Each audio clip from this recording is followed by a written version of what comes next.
أعوذ بالله السميع العليم من الشيطان الرجيم. بسم الله الرحمن الرحيم. السلام عليكم ورحمة الله وبركاته. الحمد لله رب العالمين، وبه نستعين ونستغفره، ونعوذ بالله من شرور أنفسنا ومن سيئات أعمالنا. من يهده الله فلا مضل له، وما يضلل فلا هادي له. أشهد أن لا إله إلا الله وحده لا شريك له، وأشهد أن محمدا عبده ورسوله. اللهم صل وسلم وبارك على محمد وعلى آله وأصحابه ومن تبعهم بإحسان إلى يوم الدين. سبحانك لا علم لنا إلا ما علمتنا، إنك أنت العليم الحكيم.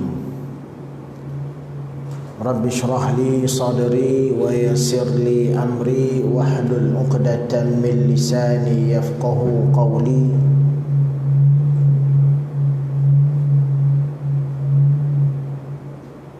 يفقه قولي أما بعد. Alhamdulillah, setinggi-tinggi kesyukuran kita rafa'kan kehadrat Allah Subhanahu wa taala, kerana hingga ke saat ini kita masih lagi Allah Subhanahu wa taala panjangkan usia kita. Allah Subhanahu wa taala masih mengizinkan kita untuk terus berada di atas muka bumi Allah. Kerana sesungguhnya tuan-tuan muslimin muslimat yang dirahmati Allah sekalian, kehidupan di dunia ini hanyalah dalam dua bentuk keadaan. Sama ada kita berada di atas bumi ataupun kita berada dalam bumi. Dan setiap daripada kita pasti akan merasai kedua-duanya. Merasai kehidupan berada di atas muka bumi Allah, yang mana kehidupan di atas muka bumi Allah ini kita mampu untuk melakukan apa sahaja perkara yang kita nak buat. Kita boleh memilih untuk menjadi ahli syurga ataupun ahli neraka. Bila kita memilih untuk menjadi ahli syurga, maka sudah pasti kita akan melaksanakan segala perkara-perkara yang boleh membawa kita kepada syurga Allah. Antaranya kita hadir pada malam ini menunaikan salat fardu berjamaah, yang mana pahalanya, ganjarannya bid'an wa isyrina darajah, antara 23 hingga ke 29 darjat. Ditambah dengan pahala-pahala lain, pahala tuan-tuan berjalan kaki, naik kereta pun dikira juga kan, daripada rumah datang ke sini. Siapa yang berwuduk daripada rumah jalan kaki sampai ke sini, wuduk di rumah, naik kereta ke naik motor ke menuju ke sini kan, Allah Subhanahu wa taala akan mengangkat satu darjat setiap langkahnya dan menghapuskan satu dosa. Kemudian kita masuk dalam masjid dengan bacaan doa, Allahumma inni a'udzubika Allahumma ighfir li dhunubi waftah li abwaab rahmatik. Dan kemudian masuk kaki kanan, sembahyang tahiyatul masjid dan macam-macam lagi. Jadi banyak ganjaran pahala yang kita akan dapat bila kita datang ke masjid. Ni orang-orang yang memilih untuk menjadi ahli syurga di akhirat nanti. Dan orang-orang yang memilih untuk menjadi ahli neraka di akhirat nanti, mereka akan melakukan segala larangan Allah Subhanahu wa taala. Sembahyang pun tak datang, tak buat, kat rumah pun tak sembahyang, masjid apatah lagi dan sebagainya, minum arak, berjudi, main ekor dan macam-macam lah. Itu kehidupan di atas dunia. Dan bila mana kita telah dipilih oleh Allah untuk melalui kehidupan dalam bumi, itulah permulaan alam akhirat yang disebut sebagai alam barzakh, maka ketika itu kita tidak mampu lagi untuk melakukan apa yang kita boleh buat atas dunia ni. Ketika itu kita hanya menerima dan menerima apakah nasib dan takdir yang bakal dikenakan ke atas kita. Sama ada bahagia dalam kubur, yang mana kubur kita menjadi taman-taman daripada taman-taman syurga Allah Subhanahu wa taala, ataupun derita dalam kubur, yang mana kubur kita menjadi lubang-lubang daripada lubang-lubang api neraka Allah Subhanahu wa taala. Jadi alhamdulillah tuan-tuan, Allah Subhanahu wa taala masih memanjangkan usia kita, mengizinkan kita berada di atas muka bumi Allah Subhanahu wa taala. Allah Subhanahu wa taala masih meneruskan pinjaman segala nikmat yang Allah beri pada kita daripada dulu, daripada mula-mula kita lahir sampai ke hari ini. Yang mana kalau kita nak hitung nikmat Allah ni, Allah sebut dalam Quran, wa in ta'uddu ni'matallah la tuhsuha. Kalau kamu nak hitung nikmat yang Allah beri pada kamu ni, takkan terhitung.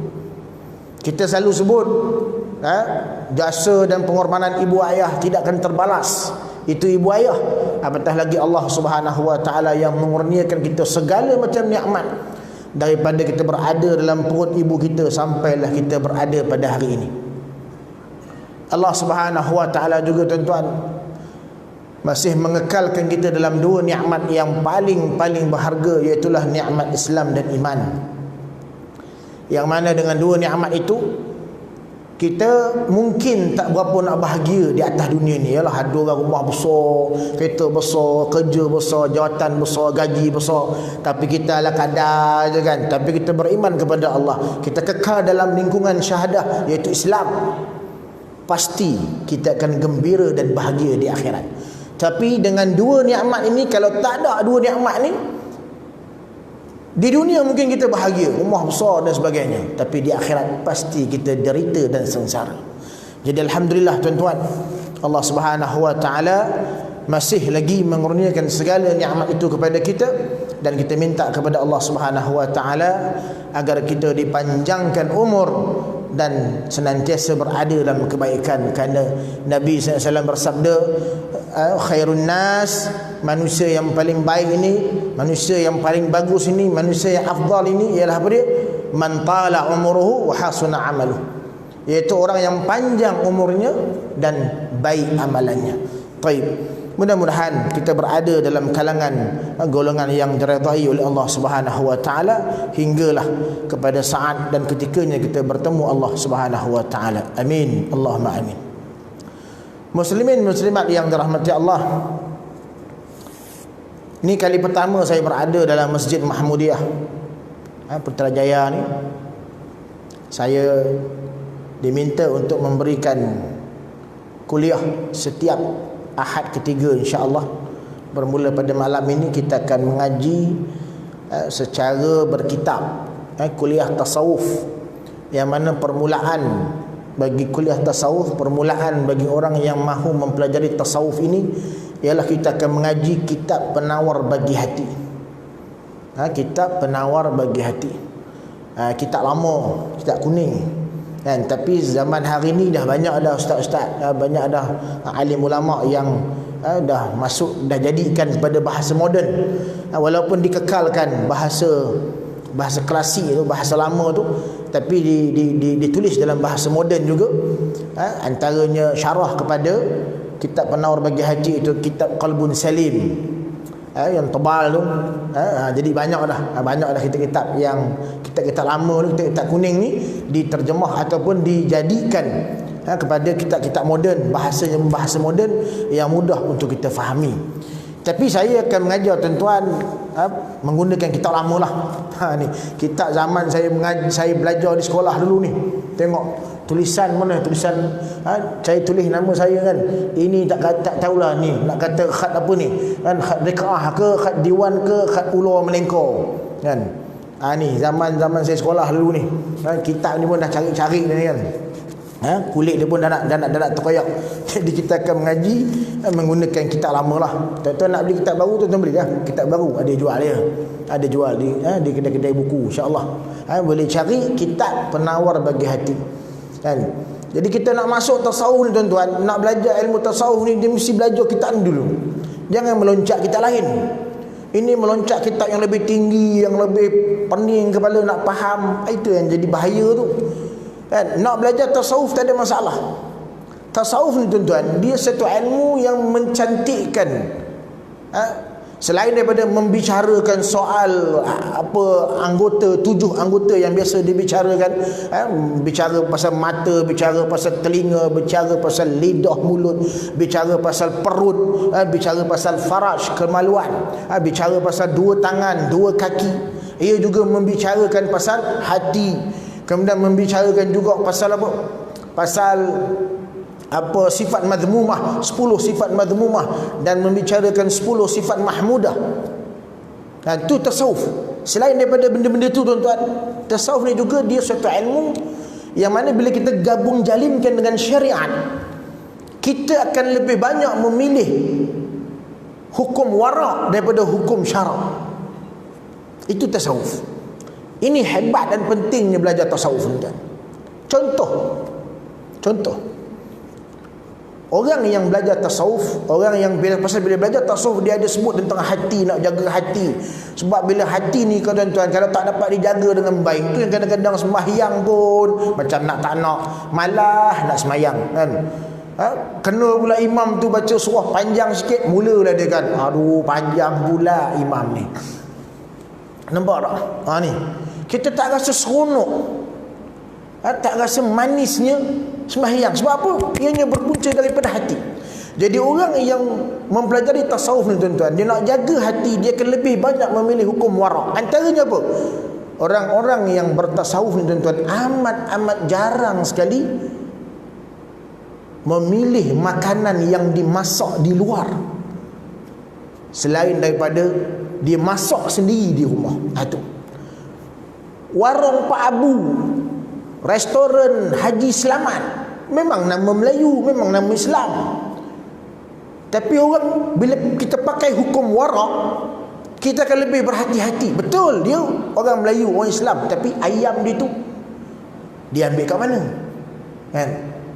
Betul ke dia ambil daripada tempat sembelihan? Kok betul dia ambil tempat sembelihan orang Islam? Kok ada di antara ayamnya yang sembelih tak sempurna? Di situ. Hukum wara' ni terpakai pada diri sendiri, tidak terpakai pada orang lain. Dari segi hukum syaraknya boleh, halal. Mana-mana restoran, kedai, mana-mana kedai Melayu kan, restoran Haji Selamat, restoran Pak Abu kan, yang kita tak nampak benda-benda haram dalam restoran tersebut. Memang kita tahu Pak Abu ambil ayam daripada supplier orang Islam, sayur, mi pun mi orang Islam, bagi apa semua. Jadi dari segi hukum syaraknya harus boleh, pergilah makan, tak ada masalah. Melainkan kita nampak Pak Abu simpan dalam pecahis tu seekor khinzir bercampur dengan ayam, itu lain cerita. Tapi selagi tak nampak, maknanya dari segi syaraknya, hukum syaraknya boleh tak? Boleh, bukan? Tapi dari segi hukum waraknya, kita warak, nak jaga kan. Apa itu kadang-kadang kita tengok, kalau kita ajak tutup guru makan jenis warak ni, tengok kadang dia makan pun dia ambil ikan, dia tak ambil ayam.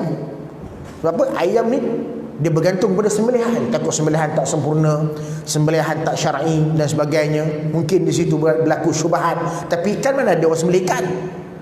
Jadi ikan tak timbul syubhat. Ikan jarang-jarang sekali syubhat, dia ambil ikan. Nampak tak di situ? Itu. Jadi bila mana kita belajar tasawuf ni, untuk nak jaga hati ni lebih bersih, nak jaga hati ni lebih sempurna dan sebagainya, supaya segala amal ibadah kita itu dapat kita lakukan dengan baik, maka orang yang bertasawuf ini lama kelamaan dia akan memilih hukum wara' dalam menentukan hala tuju kehidupannya, agar tubuh dia ini bersih dan dapat berjumpa Allah Subhanahu wa taala dalam keadaan bersih juga. Kerana Allah itu suci, Allah itu bersih, Allah itu baik, dan Allah hanya suka kepada yang suci, yang bersih dan yang baik saja. Allah tak suka kepada kekotoran. Kadang ada orang kata tak apa, pergi je sembahyang dalam keadaan 3 hari 4 hari tak mandi, pakai baju busuk, bukan je najis pun. Sebab apa? Allah pandang hati je, Allah tak pandang luaran. Ni silap kita ni. Orang bertasawuf takkan ada benda lah ni, takkan ada. Macam contoh dalam syariat, sembahyang pakai kain bagi lelaki boleh tak? Boleh, tak ada masalah. Janji tutup pusat sampai lutut, bukan tutup pusat dan lutut tengah terbuka. Tutup pusat sampai lutut. Dari segi hukum syariat boleh tak? Boleh. Bayang Allahu Akbar, bayangan, nampak tak? Tapi dari segi tasawuf tak boleh. Sebab apa? Kita jumpa makhluk, tuan-tuan. Kalau tuan-tuan pergi Tesco pun pakai baju lengkap, beli barang kedai depan pun pakai baju lengkap, tiba-tiba jumpa Allah hanya berkain pelekat. Ada tu pula pakai tola besar kan, dia beli tola besar kan, tola tu baru je guna, tak najis bagaimana, dia pun balut tubuh dia, tutup pusat, tutup lutut, lepas keluar bilik air terus menghadap kiblat. Allahu Akbar. Ni dari segi syariat boleh tak? Boleh ya, pasal tutup dah aurat daripada pusat sampai pada lutut. Tapi dari segi tasawuf, tuan-tuan, tak boleh, amat tidak boleh. Melainkan tuan-tuan dah pernah ataupun dah sampai berani pergi Tesco, pergi kerja dengan tuala, barulah tuan-tuan nak sembahyang pun dengan tuala, letaklah. Ini kita jumpa orang pun kita pakai baju lengkap dan sebagainya. Ini apatah lagi dengan Allah Subhanahu Wa Taala. Itulah peri pentingnya, tuan-tuan, kita mengaji tasawuf. Tapi sebelum mengaji tasawuf, hendaklah kita mengaji syariat dulu. Itu yang kadang-kadang, tuan-tuan, ada orang yang bertasawuf terlampau sangat, bertarekat terlampau sangat. Bila syariat itu tak mantap, maka dia boleh masuk kepada tasawuf dan tarekat yang hulu, yang sesat, yang melampau dan sebagainya. Ini bahaya. Sebab itu dalam mempelajari tasawuf, tuan-tuan, hendaklah kita jangan lupa untuk mempelajari syariat dahulu. Kerana belajar syariat dahulu, syariat mendahului segala-galanya, tuan-tuan. Hukum hakam kan, fardu ain, hukum fiqh dan sebagainya, hak tu kena dulu. Belajar hak tu dulu, barulah kita mempelajari tasawuf. Baik, muslimin muslimat yang dirahmati Allah, kita nak pergi pada mukadimah kitab ni. Sebelum tu nama saya lah, perkenalan dulu. Kan, nama saya Muhammad Rafizal bin Zulkifli, ataupun disebut sebagai Umri. Orang panggil Ustaz Umri, U-M-R-A-Y. Apa Umri? Umri tu U tu Ustaz, M tu Muhammad, R tu Rafizal, A-L-Y Yamani. Ustaz Muhammad Rafizal Al-Yamani. Sebab apa Al-Yamani? Bukan saya orang Yaman, saya orang Johor ya. IC 01. Kan, orang Johor, orang Sungai Mati Muar, Batu 7 Sungai Mati Muar. Kan? Tapi mak ayah duduk di Negeri Sembilan sekarang ni. Daripada tahun 89 pencen askar, ayah askar. Jadi saya ni lahir saja di Sungai Mati Muar Johor. Kalau orang minta saya tanya, orang tanya saya tentang Sungai Mati, saya apa pun tak tahu. Kan? Sebab saya lahir je di Sungai Mati Muar Johor, kampung mak saya. Kemudian dibesarkan, mengata-kata dibesarkan di Kedah, ada duduk di kem terendak, duduk di kem lapangan terbang Sungai Layar, Sungai Petani. Yes. Sungai Petani dulu Sungai Layar ke tu? Sungai Layar, Sungai Petani. Tapi itulah alamat dia, kem lapangan terbang. Duduk di Melaka, kem terendak. Dan sekarang ni duduk di Seremban. Pencen askar tahun 89, ayah beli rumah di Seremban dan mengetaplah di Seremban. Sebab ayah orang Paya Jaras, Sungai Buloh, ibu orang Sungai Mati Muar. Jadi duduk tengah-tengah. Beli rumah di Seremban tengah-tengah. Kemudian isteri seorang, anak 4 orang. Dan saya balik pada Yaman tahun 2006. Saya pergi Yaman tahun 2001 sampai 2006. Kemudian saya balik, saya berkhidmat sekejap di bawah Jabatan Islam Selangor, jadi guru. Kemudian saya berhenti, saya tubuhkan konsultan saya sendiri, Al-Jauhar Training and Consultancy. Daripada tahun 2010 start tubuh konsultan sampai 2015. Kemudian saya tak buat dah konsultan, kan?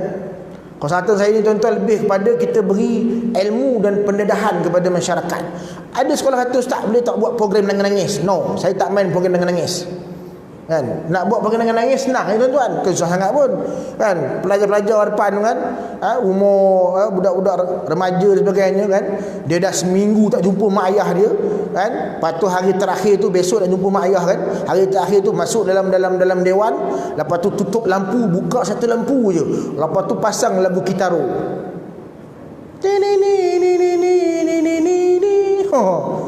Orang dah seminggu ni tak jumpa mak ayah kan.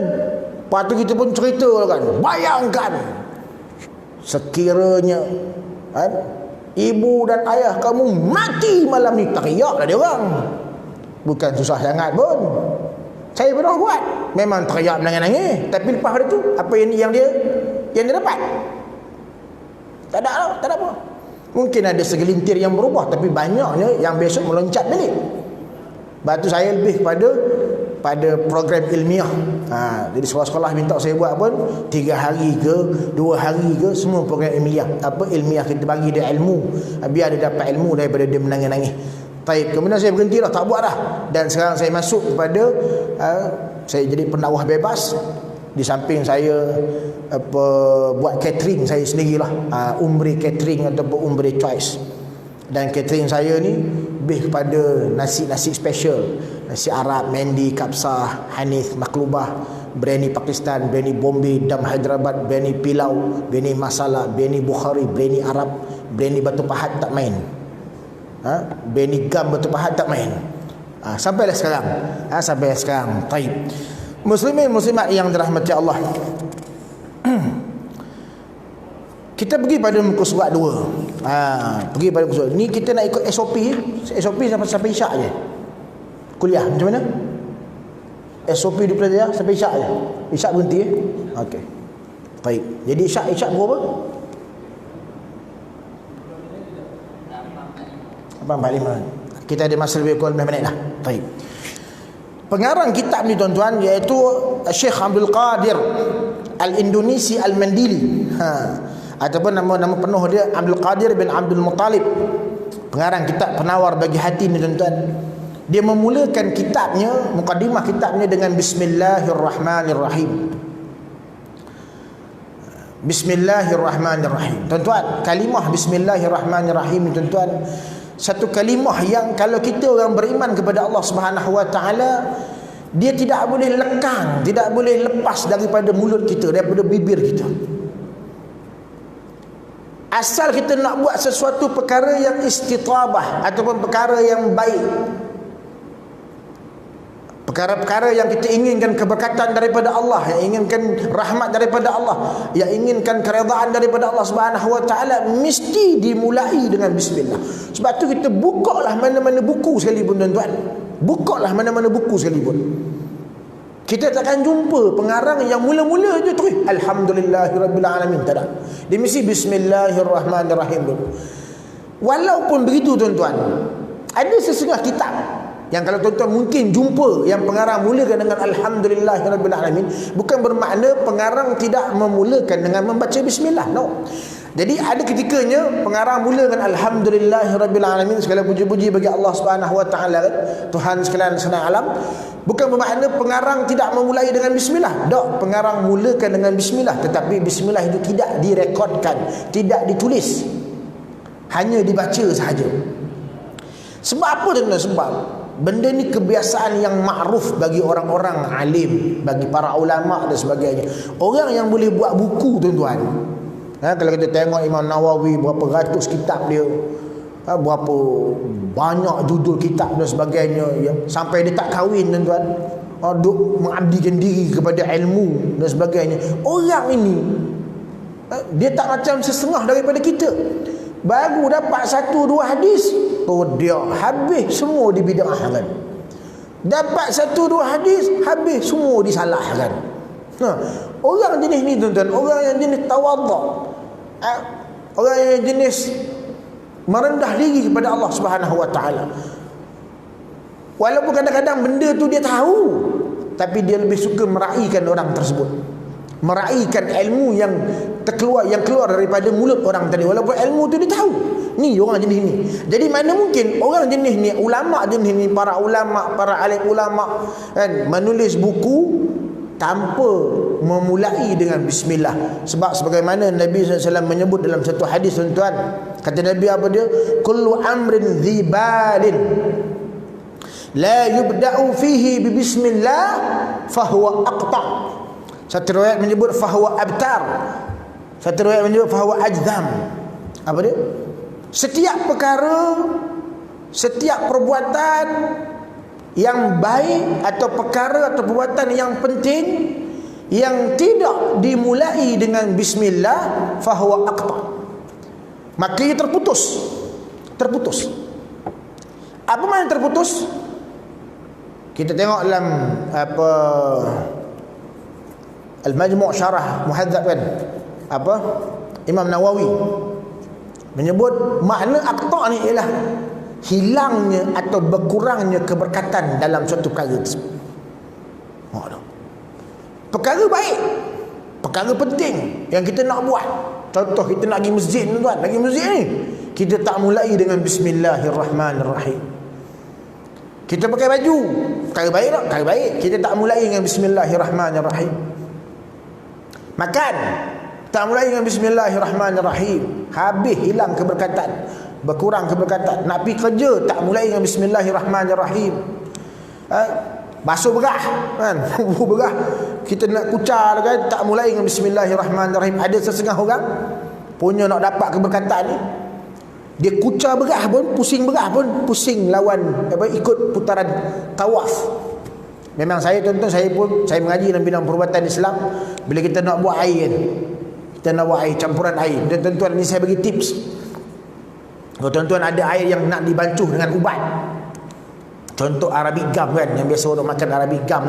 Arabic gum ni dia tinggi fiber, tinggi serat, dia bagus untuk pinggang, jantung. Lepas tu gula, dia akan, mana fiber tu akan menyerap gula, lebihan gula dalam darah dengan kontrol.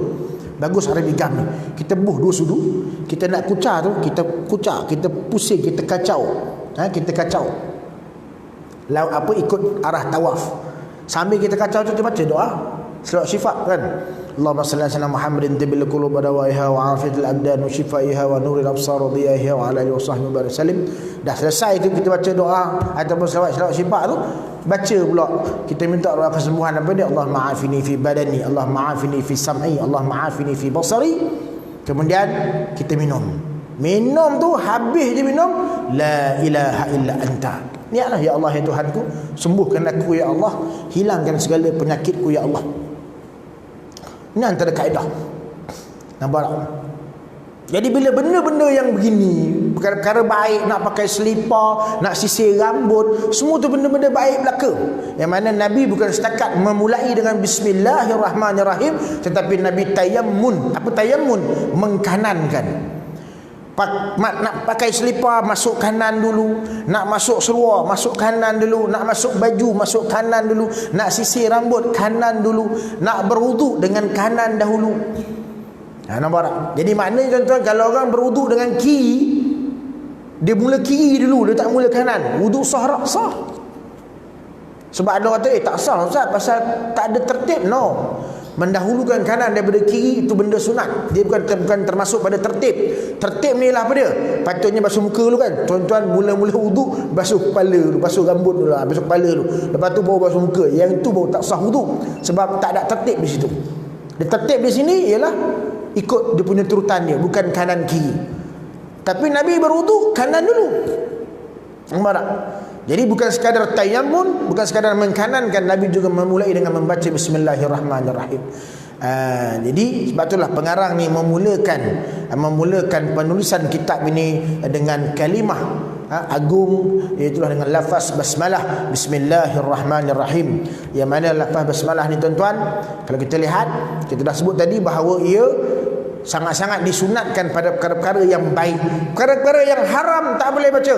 Perkara-perkara yang haram juga adalah diharamkan membaca bismillah. Ada ke Ustaz perkara haram yang dimulai dengan bismillah? Ada. Orang main judi, beli nombor ekor, kan, bismillahirrahmanirrahim, mudah-mudahan kenalah kan. Tu dia. Kan, beli nombor ekor RM10, bismillahirrahmanirrahim, kenalah kau kan.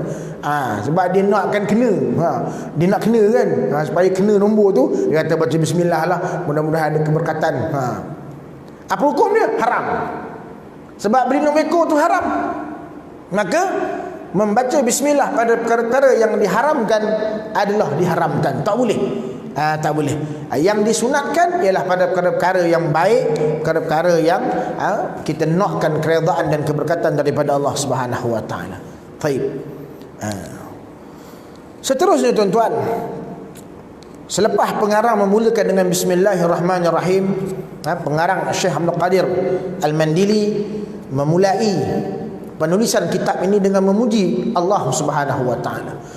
Katanya segala puji bagi Allah Ta'ala, Tuhan yang menjadikan ia akan jin dan manusia supaya mengerjakan mereka itu akan ibadah. Tu dia. Nampak ayat dia tu. Itu ayat klasik lah, ayat lama. Segala puji bagi Allah. Segala puji bagi Allah Ta'ala, Tuhan yang menjadikan ia akan jin dan manusia supaya mengerjakan mereka itu akan ibadah. Jadi mula-mula sekali perkara kata apa? Segala puji bagi Allah. Tuan-tuan, apa maksud segala puji bagi Allah? Maknanya segala yang baik, segala yang terpuji itu sebenarnya hanya milik Allah Subhanahu Wa Ta'ala.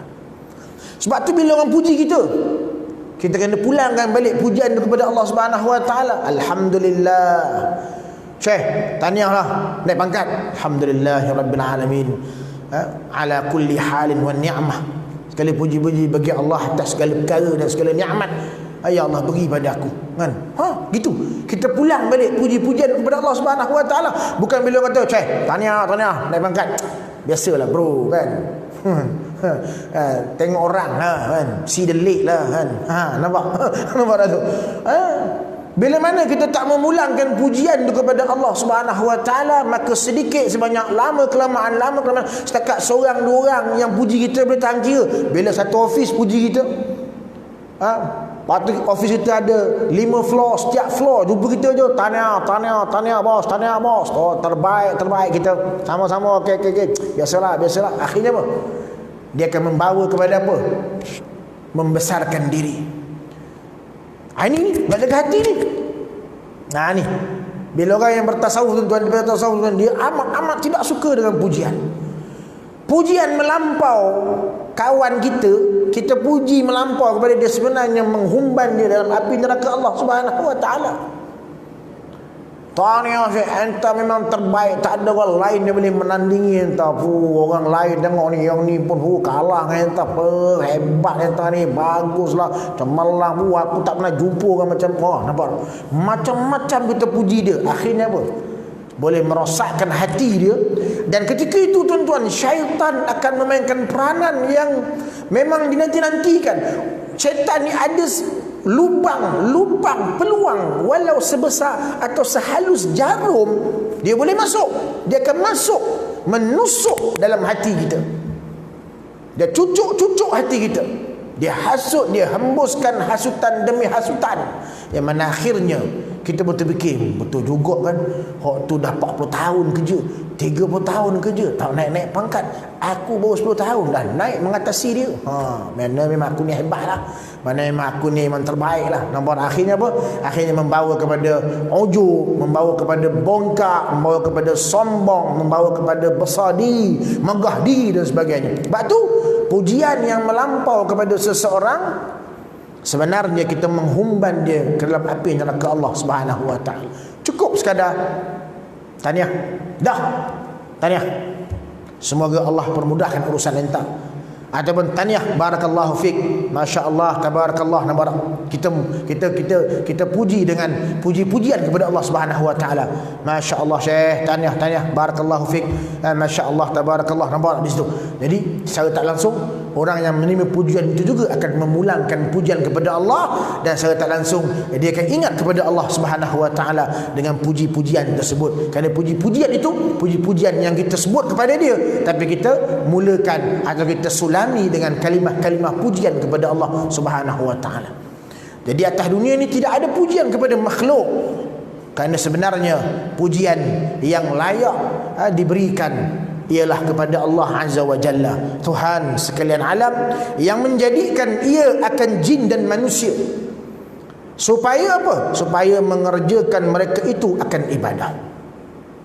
Maknanya Allah Subhanahu Wa Ta'ala menjadikan jin dan manusia ni, kita ni di atas dunia ni bukan untuk buat benda-benda, untuk beribadah kepada Allah Subhanahu Wa Ta'ala. 24 jam dalam satu hari sebenarnya tuan-tuan adalah masa ataupun waktu yang mesti kita peruntukkan untuk ibadah kepada Allah Subhanahu Wa Ta'ala. Sebenarnya begitu.